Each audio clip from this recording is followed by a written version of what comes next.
So here we're talking about how you might want to convert your 3D printer. In particular, I'm talking about the Tronxy 802 into a Bowden type extrusion system. So, when you have a look at the top plate, it looks something like this. Stock standard, and that's what comes with the printer. So what I did was I started playing around and I ended up creating an exact replica of the existing plate.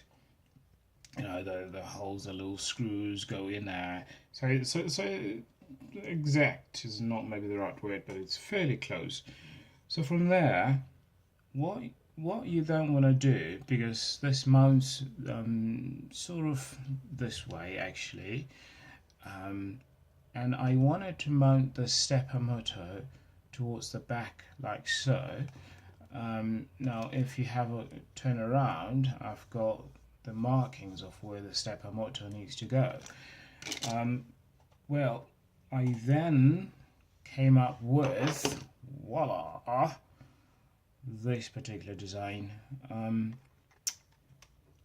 It mirrors whatever we had.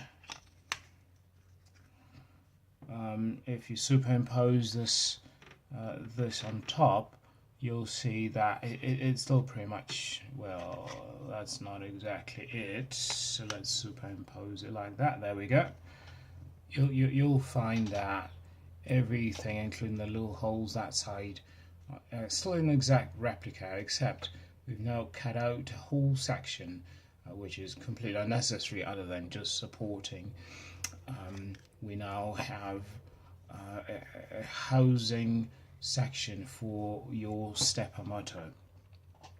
Now it obviously comes with these, so you can actually adjust it for size, but typically your 42 by 40 stepper motor should just fit right in, but it allows you to just push your stepper motor in and out as you need.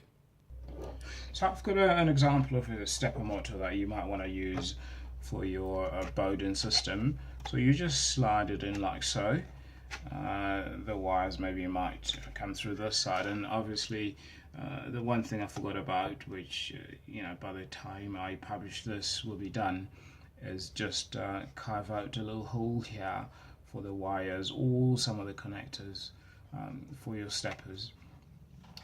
As you can see, it just fits like a glove,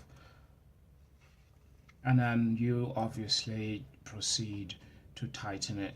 There's a little bit of space here, if you have a look, and that space allows you to tighten it as you need to. So here's a version where I've actually tightened it a little bit, not too much, just using the supplied screws.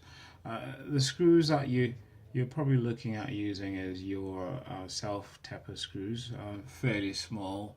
I think you're talking about maybe 9mm length. Your diameter for your screws here, don't use anything more than just over 2mm, otherwise it'll just break your print.